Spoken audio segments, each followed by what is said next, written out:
Bom dia, todo mundo! Bom dia aqui da Nova Zelândia. Nós vamos ter uma convidada especial hoje, diretamente da Austrália. Tô super animada para apresentar para vocês o trabalho dela. Ela trabalha como oradora, né? Ela ensina oratória. Então vai ser muito legal ouvir as dicas que ela tem para nos dar para aprender a falar melhor. Então eu tô super excited. Todo live vai ser em inglês, mas eu imagino que ela vai poder falar um pouco em português também, porque ela morou no Brasil há algum tempo. Então vamos lá convidar a nossa convidada, falar com a nossa convidada especial.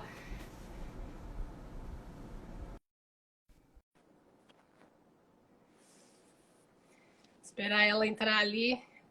Oi, Igor, tudo bem? Good morning! Bom dia! Bom dia! Welcome to Brazil, Kiwi! It's great to be here. Yeah, it's a pleasure to have you here with us. It's such a coincidence that I was researched to a professional like you and find you that you have been living in Brazil for a while. Sim, eu fiz intercâmbio lá em 2004 e eu posso falar português, mas só um pouquinho. Então hoje vamos falar inglês, né? Muito bem, it's very good actually. So how long did you stay there? For 1 year, um ano. Did you have a great time? How was it? Claro, yeah, of course I did. And I actually went back last year for a wedding. So, you know, when you do exchange, and my host sister, who was only 12 at the time, she got married in Maresias. Oh my goodness. That's great. Yeah, it's good. Like Brazilian people, as you might know, like we are quite passionate about people. We love hugs and kisses all the time. And parties, of course. Yeah, I know. I'm the same. I love Brazil. Hello to everybody Brazilian watching. I love you all. And yeah, I've been thinking of you with all of the coronavirus because, you know, it's a real struggle, isn't it, not to touch people when you see them? I know. And it's funny because I met my Brazilian friend in a shopping mall and she was on the hair salon line with her 2 kids. And we were like, should we hug each other or the people going to just attack us and say that we are contaminating everyone? Yeah, so yeah, I know what then you we mean. just said, let's just say hello and walk away. But yeah, so it's interesting to mix that culture because I'm married to a Kiwi guy and like took a month for him to give him the first kiss, which is like in Brazil, normally you go out in a party and someone is kissing you straight away. So, but anyway, I know. Don't you kiss before you talk? I know. Yes. It's caliente, isn't it? It is. But so I have been like reading your website and see like, come on, you got so much you offer. It's not just a speech, isn't it? It's like you are everything in a whole package. You are a lawyer, you got media and communication skills, and then you got drama and speech diploma. It's like it's so much. It's great. Congratulations on that. Oh, thank you. I guess you know, the message is you don't need to just choose to do one thing. You know, you can always move to something else and something different. And what I'm doing now is like a combination of all the things. But even though I studied law, I'm not a lawyer. Yeah, but I mean, we can say use that label too, right? So, you know, I think it's the same in New Zealand. We call when you practice as a lawyer, you call it the bar. Yeah. Right, yeah. And I say the only bar that I went to was the one where they have a happy hour. So only the bar for drinking, not the bar for being a lawyer. Oh, well, that's great anyway. And so yeah, like watching what you have been doing and what happened. I have Brazil Kiwi for more or less 5 years. I have been working solo since then. I bring international students to New Zealand to learn, since like kids that want to do like a exchange program on primary school, high school, and people who wants to come and do PhD, master degrees, everything.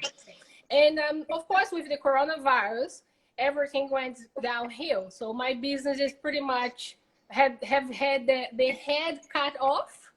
And based on that, I decided to find something new to do. And my new business is called All About Me Plus. And it's going to be involved so much professionals, such as someone like you, in any area, marketing, IT people, whatever. And so it's still in a project, so I'm just like open up now. But I mean, it's something that I'm really passionate with. I like to develop new things, and I'm going to be working on the business development part and have all the other professionals to help me out on the thing that I don't know. And based on that, I found out that I've got my accent that never gonna go away. And I have got so much people, that good professionals in New Zealand, like New Zealanders and Brazilians and any other nationalities, that they have got lots to offer, but they can't put it out in words. And what you do is great, because you help people to speak up. And that is a great skill. And so I've got a few questions that I have shared with you and a few others. And so I would like to ask you to, what involves your job? So do a little presentation for us so everyone can get familiar with. Yeah, well, I guess what I do is I help people speak with confidence. And so a lot of it is people who are afraid of public speaking. You know, they hate going on stage, they hate being on video. So I work a lot with confidence, where I say, you know what, just get out there and do it. And it's interesting you talk about accent, because I have so many people who say to me, oh my gosh, Sally, English isn't my first language, and I feel like I can't find the words, and they see accent as a negative. But, oh my goodness, speaking more than one language is a superpower. Like, speaking more than one language is amazing. And you don't want to totally change your accent, because it's part of who you are. And as long as people can understand you, it's fine. And you might know this, being in New Zealand, a lot of native English speakers also really struggle with what words to use. And so... Yeah, that's true. I was in a Zoom meeting last night, and some New Zealanders, they couldn't find the word, and we had 30 seconds to say who we are, what we do, and blah blah blah, and they were stuck. And then it was like 2.5 minutes later, the moderator had to stop them. I was like, oh my god, I wish I could have this power in my head, because I love talking. Exactly. But yeah, so I just think your accent is never a negative. So anyone watching who feels like, oh my gosh, I have an accent, so what? You know English better than you realize. So I work with confidence. The second thing I work with is clarity. And so, forming the words clearly. And it doesn't always matter, but I work with like news reporters. And if you want to be really professional, like on a proper stage, then it's important to say the words clearly. So we work with that. And then the last one is charisma. And charisma, I don't know what the word in Portuguese is, but it's kind of like... Charisma. Charisma, yeah, right. There you go. Like that. It means that you speak with expression and passion, and you don't put people to sleep, but you sound interesting. Yeah, that's a great tip. Yeah, I have watched an Australian guy, which is Karen Rye. You know him, right? What's their name? Karen Rye. Oh, I don't know. I'll send a link. He's a great speaker. Like he spoke for 3 hours in a room at the Sky City. Was it Kerwin Ray? Yes, that is the pronunciation. Yeah. He's amazing, isn't he? Yeah. Yeah, he's fabulous. I was like, oh my god, I wish I could do that. Yeah, it's brilliant. And so, throughout your career, what did you find that your job make a difference in people's life? Like, have you seen someone blossoming after you have worked with them? Absolutely. And that's exactly why I do what I do. Because I think, I do get some negative messages from people. I have a lot of followers on TikTok, and some people say mean things, and sometimes you think, oh my gosh, I just want to climb under my blanket. But I ignore all those because I have so many stories where people say, Sally, you know, I was too afraid to speak at this conference, but after you helped me, I spoke so well that they've already asked me to come back for the next one. Yes. You know, or people say, oh my gosh, I am prepared for this interview and I got the job and I couldn't have done it without you.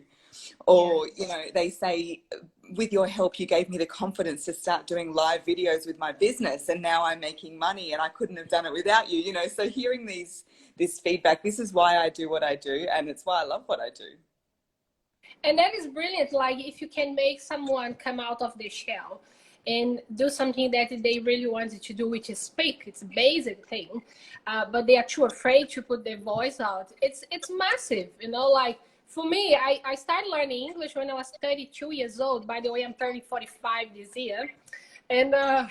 so for me, to come where I came, I'm happy with. Of course, I still have a lot of trouble with grammar. I have trouble with pronunciation. Like, my girls, they were born here, and I can't pronounce the word world, mundo.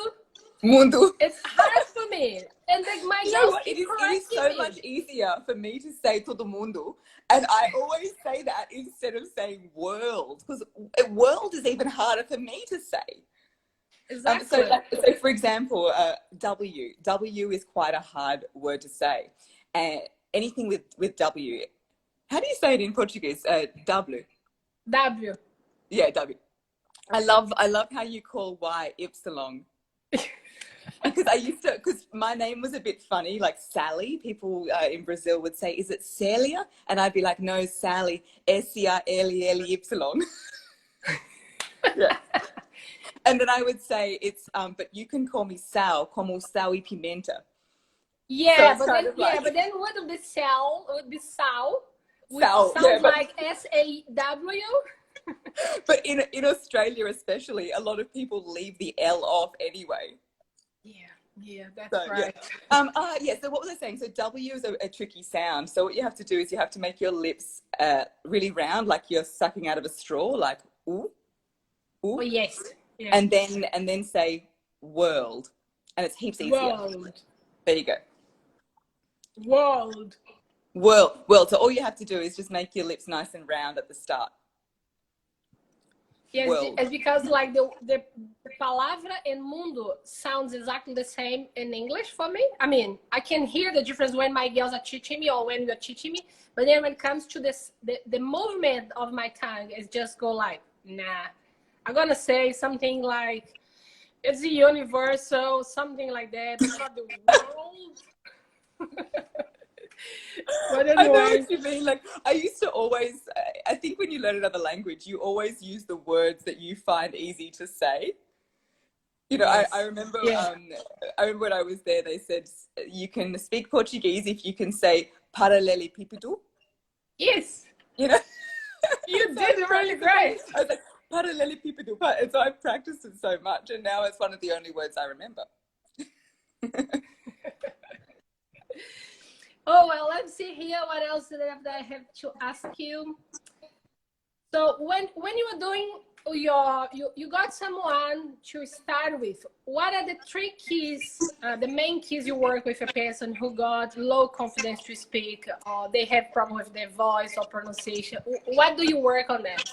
Yeah. So, and these are the things I'm actually covering in a course that starts on Monday. So if anybody would like to do my course, it starts on Monday. Just get in touch with me and I'll send you the details. But the first thing is always the mindset, right? So you need to think, I have something important to say. People want to listen to me. I deserve to be heard. I deserve to speak. Yeah, so we work on that. The next thing we look at is our posture, our body. And so a little trick is imagine that you're wearing carnivale angel wings. Like, you know, if you're in one of the big, I can't use this metaphor with anyone who's not Brazilian really, but you know what it's like at carnivale, the big things. Yes. If you imagine you're wearing that, then your shoulders will come back and your head will come up. And you're straight away more confident. Yeah, that's great. That's great. Yeah. And then the last thing just worth mentioning, there's lots of things to it, but breathing is so important. So when you get nervous, most people lose their breath and they can't breathe. And so always imagine that you're breathing really low into your bunda. If you breathe into your bunda, it will get the air nice and low. So yeah, they're my top tips. That is quite interesting you say that about the breathing, because we never really think about it. And sometimes I have to, like, I get my mobile phone really quickly and I start to talk. And then all of a sudden I'm like, I have to catch up with the air because I'm just talking, not breathing. Yeah. And then get really like puffing. It's interesting tip, great tip. Yeah. Yeah, I spend a lot of time working on breathing with people. It's a really big part of it all. Because breathing, oxygen is the petrol, like I think that's an Australian word, like the gas. Yeah. Yeah, for our voice. Yeah. I sometimes forget when I use words that are Australian. Yeah, so it's like the gas for your voice. So if you don't have any gas, you're not going to have any power. Yeah, that's right. Yeah. And throughout your career, what sort of professionals have you been work? Have you been work with people that have never spoken in public, or just high professionals? How tell me your experience? Yeah, well, normally in business, they say you have to find your audience and who's the person you work with. But for me, I work with such a huge variety of people. I've worked with people who've been so afraid to do public speaking. When they went to university, they only chose subjects where they didn't have to do any speaking. Oh, wow. And then they only applied for jobs where they didn't have to do speaking. So for some people, it is really quite terrifying. But then I work with people who have spoken on stage with Tony Robbins. So I also work with professional speakers who want to take it to the top level, because I think people see amazing speakers, right? And they think, oh, wow, they're just so confident. But it's like a sports star. You know, if you want to be the best tennis player in the world, then you still have a coach to help you play the best you can. Yeah. And Yeah. speaking is And I think speaking is the same. Come to that first tip you gave about set of mind, because if you're confident about the subject you are talking about, I think you can go and do a great job. I remember the situation. I was working with the government here in New Zealand a few years ago, and my English was even worse than that. But the job I was doing, I didn't need to talk as much. But then my boss, he loved me, and he was always like giving me the best opportunity because he knew I could deliver with quality. And then he gave me a presentation to do. And this presentation would be with my 45 newbies that was working with me, and also all the managers, the CEO of the company, and I was terrified. And I use one technique that is like, let's make fun of it. You know, if it's funny, people gonna laugh and they're not gonna pay attention on your mistakes. And I'm quite emotional person. I tend to cry a little bit, and I was like, oh, thank you for the opportunity for, this is my challenge because it's my language barrier, blah, blah, blah. Then I was like, cut off, Claudia, come on. And then I started to make jokes and talking silly things, and everyone loved it. And the funniest thing is like, everyone, nobody of my group, that was 45 other people who could speak better English than me, most of them natives, and nobody wanted to do the presentation. And I went in there and I did, and I came out really proud of it. That is awesome. That is fantastic. Absolutely. You know, and I think that it's really important not to take yourself too seriously, like, yeah. And that's one thing that I've had to learn as well, is when I first started my business, I was quite nervous to even do live video, because I thought, oh my gosh, I'm going to make a mistake. I'm going to say a wrong word and people will think this girl is supposed to be a speaking coach, But then I was like, don't worry about it. You have to relax. Yeah. And it helps you feel when you are working with someone who English is not the first language, what are the difficulties you find? What do you think is one barrier that takes you a little while to break? Like I mentioned earlier, I think the biggest barrier is people thinking because it's the second language, therefore their English is worse and their voice is worse, and they, it's just that mindset around it. But then after that, especially if I'm working with people who have English as a second language, but they're wanting to be a TV reporter, we can work on particular sounds. Okay. To make them, to strengthen that for the native language. But I think the world is becoming more and more globalized, and you shouldn't be trying to copy a particular voice, really. Like, it's just about being clear. And often it's just about speaking too fast, and everybody does that no matter where they're from. So I find the biggest thing with English as a second language is just the mindset and the confidence. And talking about voice. Oh yeah, go ahead. No, go ahead. Talking about voice, I talk too fast. But talking about voice, are there any way that you can change the intonation? I mean, not the intonation, but I don't know how to change your voice, because I find my voice, I tend to be quite smoked voice. After I speak for a long time, I get really raspy voice. And we have an expression in Portuguese, which means taquara rachada, where, the bamboo, when you cut it and you make, that is how I found my voice. And are there any ways that you can change that sort of thing on your voice? Yeah, so with your voice, you don't want to be feeling any pain. It's kind of like exercise. If you are running all day long, then your legs will be tired. So if you're speaking all day long, then your voice needs a rest. That's normal. But at the same time, you want to be speaking with good technique. So a lot of people, they speak too much from the throat up there, and it pushes against the throat, rather than speaking, I don't know if I can stand up, but rather than speaking from down here, right? So you want to be speaking from low, and then that can help the voice be more smooth. But yeah, you can absolutely, we have our natural voice, but you can change your articulation, your intonation, and it's, I guess just takes practice, and you've got to want to. Like, I think the most important thing is that you love your voice, is that you have a good relationship with it. Yeah, I think I used to say that I have got quite a few voices, like the voice that I speak with my clients, and the mom voice. The mom voice, it's quite harsh. Yeah, but you know what? It's just like our wardrobe. Like, we have our pajamas, and we have our party dress, and we have our gym clothes. We have all our different outfits, and they're all us, just in different versions, right? And so our voice is the same. We all use different voices for different parts of our life, and that's a good thing. All right. And there's one question as well. It's like, you broke this barrier, so you are ready to go and speak in public, and you're gonna do your presentation. But then you find someone who understands about the subject, in a different level. He might know better than you, let's say. And he started asking you difficult questions. How you deal with this person that is like, oh, you saying that, but that doesn't make sense because this, that, and that. Because it's your presentation, and you don't want this person to make you feel bad, and you don't want to lose the concentration on what you're doing. How do you deal with that?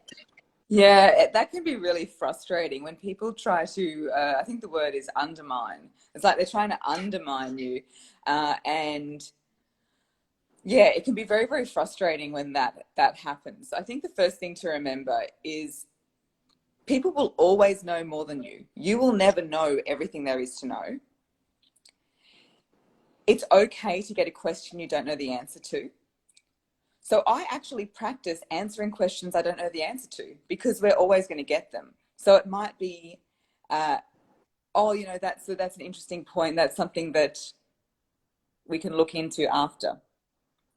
If they ask a really silly question just for the sake of it, or they're trying to just challenge you, then I just acknowledge them and move on. So acknowledge would just be, oh, thank you for that, and then move on. Great.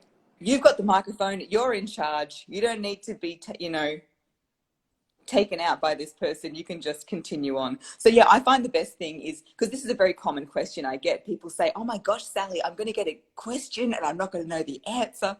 And I say, yeah, let's practice. with getting a whole lot of questions that you don't know. Exactly.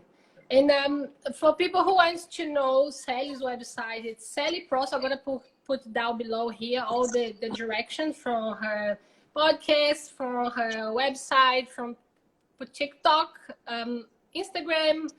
And so there are quite a few good tips on her website. So go through the website, have a read, and then book some of the courses because they are great. So a friend of mine already booked a course with you, which is good. Yeah, He's so looking forward best, to it. yeah, the best one to start is the one that starts on Monday, is my 6-week voice makeover. But I'd also encourage anyone who's watching to look me up on TikTok because it's pretty fun and there are lots of it's really short videos.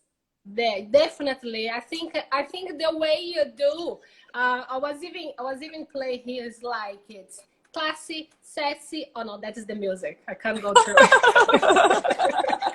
But it is, you make the way you make your videos, your presentation, you put a little bit of sassiness in there, but you put the knowledge you have got, and everything in life. We have a very harsh life. We work hard. For us that have got kids, we've got kids, husband, and everything. So the way you put things, it's easier and it's refreshing. I really love the way you put your videos in there. It's fun.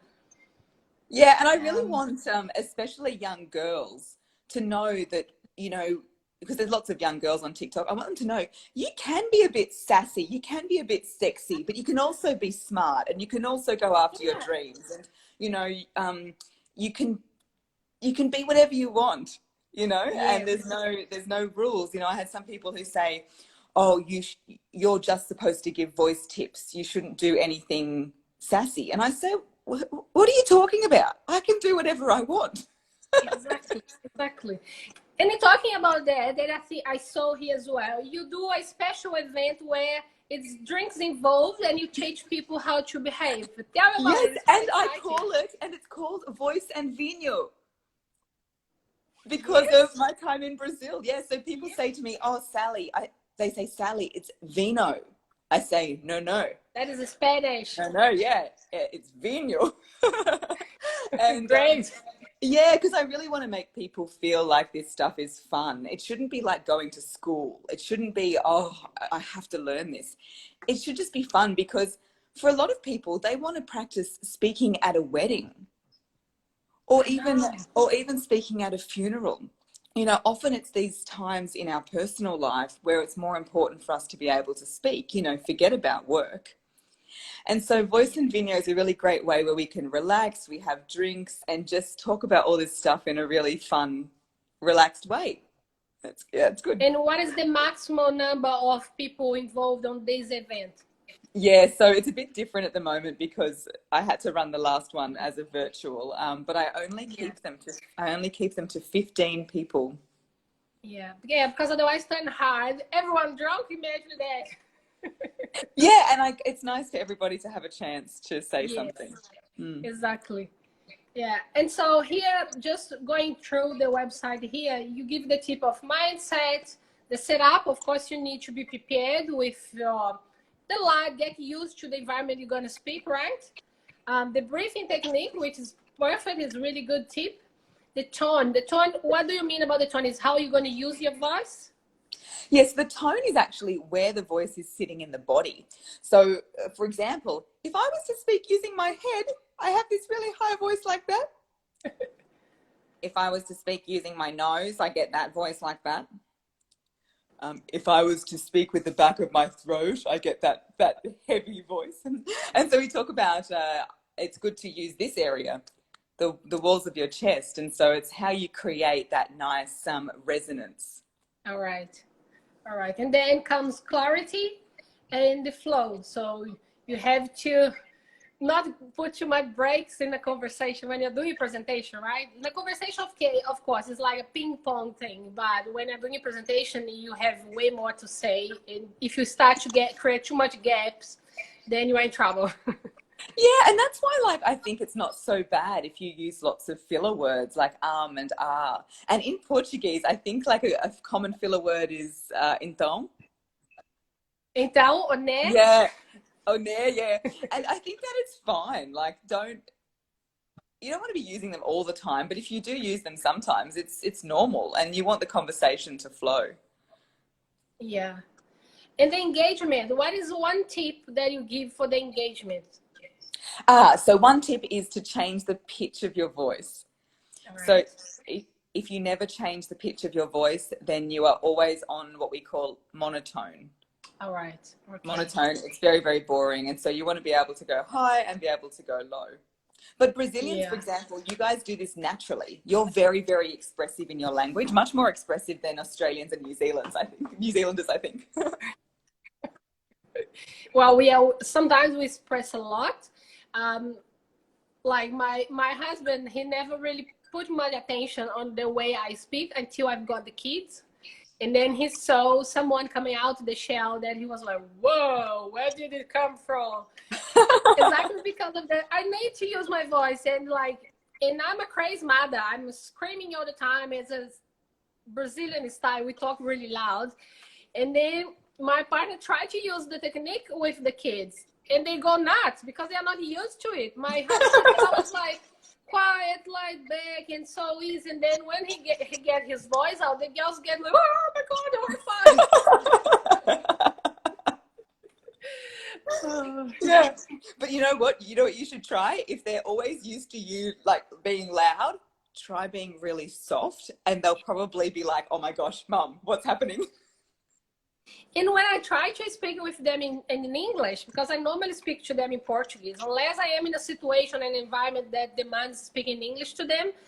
And when I bring my English back to the problem, they just go like, uh-oh, now is a trouble, because my dad can't understand what she's saying, because they get that sort of thing. Oh, it's just mom, crazy mom talking, and my dad is not understand, so it's not a trouble. But when I bring my English to call their attention, yeah, then they keep quiet. Oh, well, so Sally, what else would you like to tell us? As I said to everyone, I'm gonna be sharing the video on the feed of the Instagram. I'll send it to you as well, and I'm gonna be sending all your details. There are a few courses that you provide here. Would you like to talk about some of them in more like individual type of courses you do? Oh, look, if the best starting point is the 6-week voice makeover course. But if I also do one-on-one coaching, and there's lots of different things. I run a podcasting course as well if you're starting a podcast. But the best thing is, if you're interested, just reach out, and then I can recommend what's the best thing for you. But I guess my final tip would just be love your voice.